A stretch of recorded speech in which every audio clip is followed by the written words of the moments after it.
कुछ बातों को स्वीकार करके अपने को हल्का करो।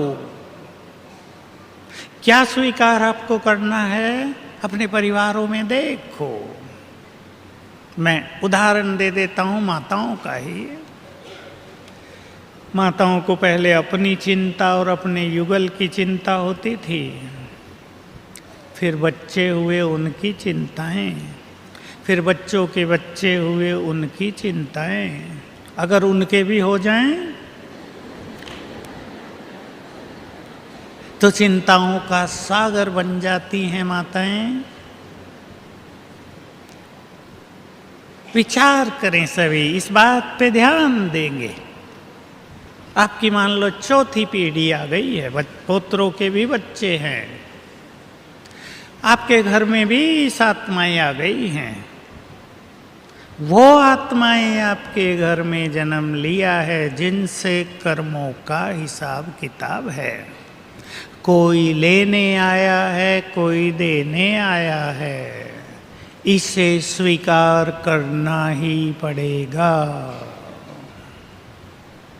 आप चाहें कि मैं जैसा चाहती हूं वैसे ही बच्चे पोतरे हों, भूल जाओ, ये कलयुग का अंत है। अब तो ये सोचना चाहिए, जैसा बाबा मुझे देखना चाहता है मैं वैसी बन जाऊं। ठीक बात है या नहीं? और अगर हम वैसे बन जाएं जैसा बाबा हमें देखना चाहता है, तो आपकी सारी वंशावली भी वैसी बन जाएगी जैसा आप उन्हें देखना चाहते हैं। जब हम ही नहीं बनते, जिनका गाइड स्वयं भगवान है, जिन्हें परम सद्गुरु से सब कुछ मिल रहा है, तो हमारी वंशावली भला कैसे बनेगी? स्वीकार करो। बहुत सुंदर टॉपिक है। आप बीमार हो गए हैं, ऐसी बीमारी हो गई है जो थोड़ी सी कठिन है। डॉक्टर भी कहते हैं भाई समय लगेगा, ऐसा भी कह सकते हैं डॉक्टर कुछ नहीं हो सकता, कह देते हैं ना आजकल डॉक्टर, भाई इस बीमारी में हम कुछ नहीं कर सकेंगे, सारे संसार में इसका इलाज नहीं है। स्वीकार करके अपनी श्रेष्ठ स्थिति का मार्ग ढूंढ लो और सभी अच्छी तरह समझ लें। यदि मन खुश रहने लगे, यदि दिमाग पर कोई दबाव न रहे, यदि हम चिंताओं से मुक्त हो जाएं, तो बीमारियां भाग जाएंगी। बड़ी से बड़ी बीमारी भी भाग जाएगी यदि हम मुक्त हो जाएं।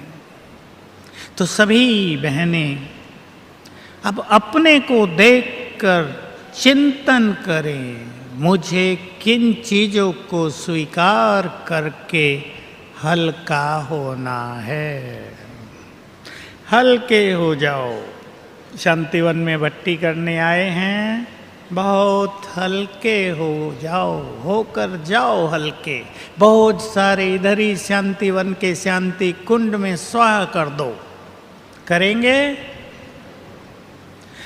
बहुत अच्छा अनुभव सभी को करना है कि जहां अपना वश न चले वहां बाबा को समर्पित कर दो।